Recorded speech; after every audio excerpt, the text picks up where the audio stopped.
I want you to first envision someone with a super strong frame. And you can see them on YouTube, and people refer to these people as Karens. Show me which one of you is going to be a gentleman.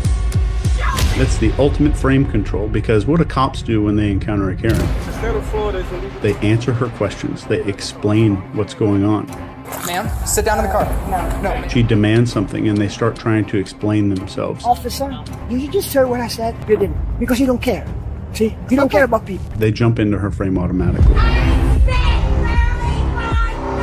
Every meltdown, manipulation, blow up, it was never the words.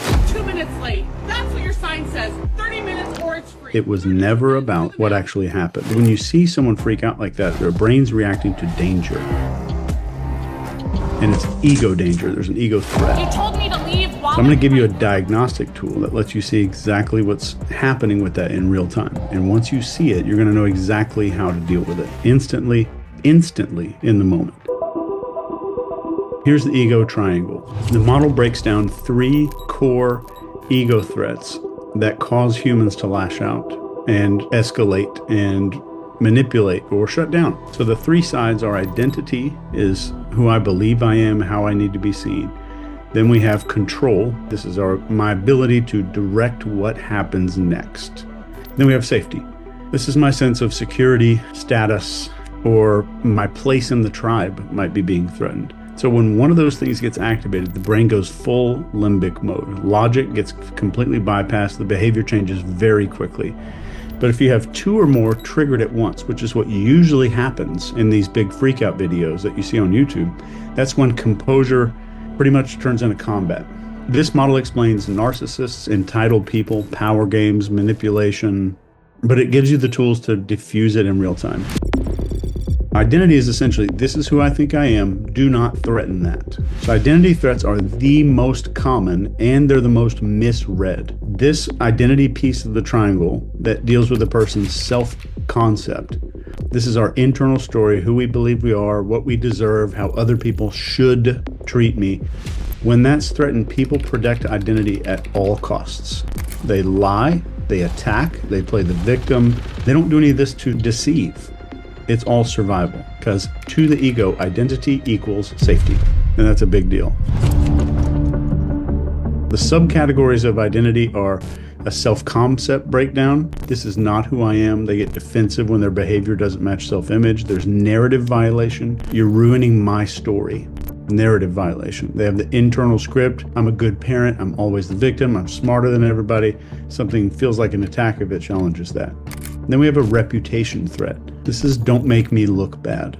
It's the social version of identity. When somebody's embarrassed or exposed in front of other people.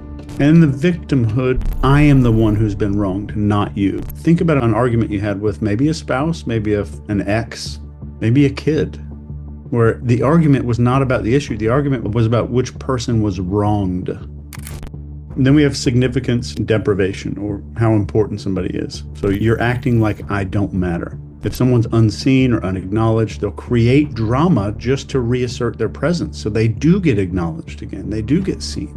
If you hear phrases like, do not talk to me like that, you don't know who you're talking to. That's not what I meant. I am not the bad guy here. How dare you accuse me of that? That's identity. That's an attack on identity that just happened. Then we have part 2 of the triangle, which is control.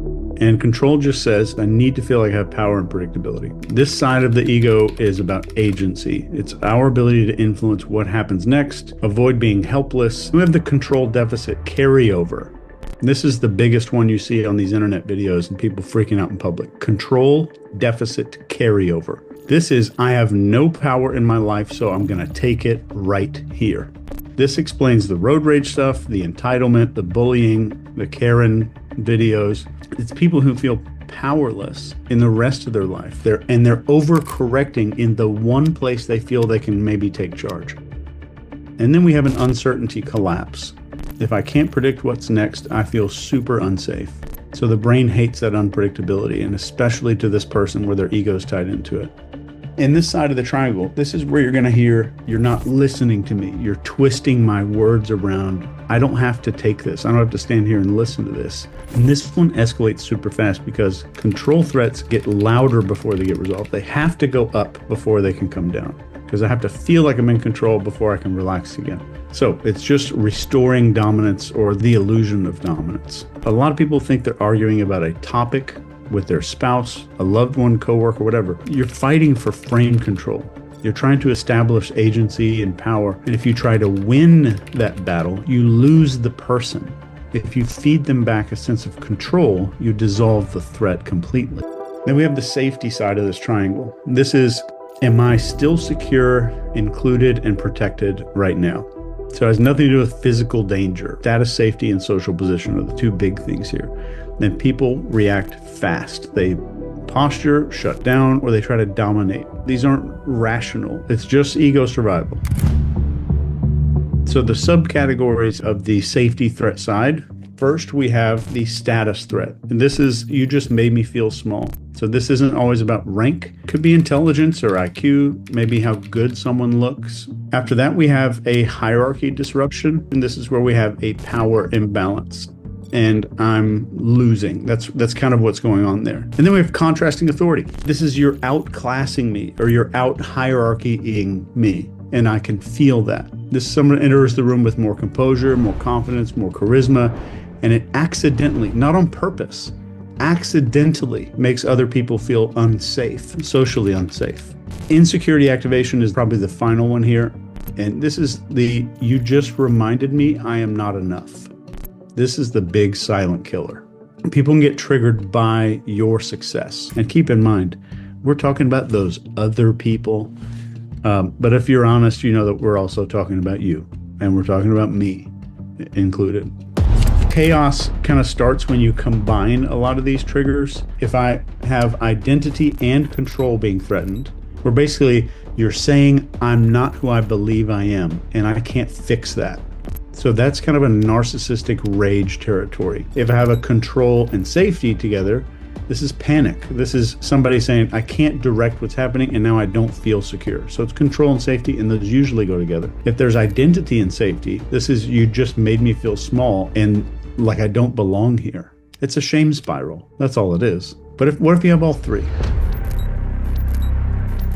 This is, I don't know who I am, I can't control this, and I don't feel socially safe. So that's the full system failure. All of the three threats. You get all the crazy stuff.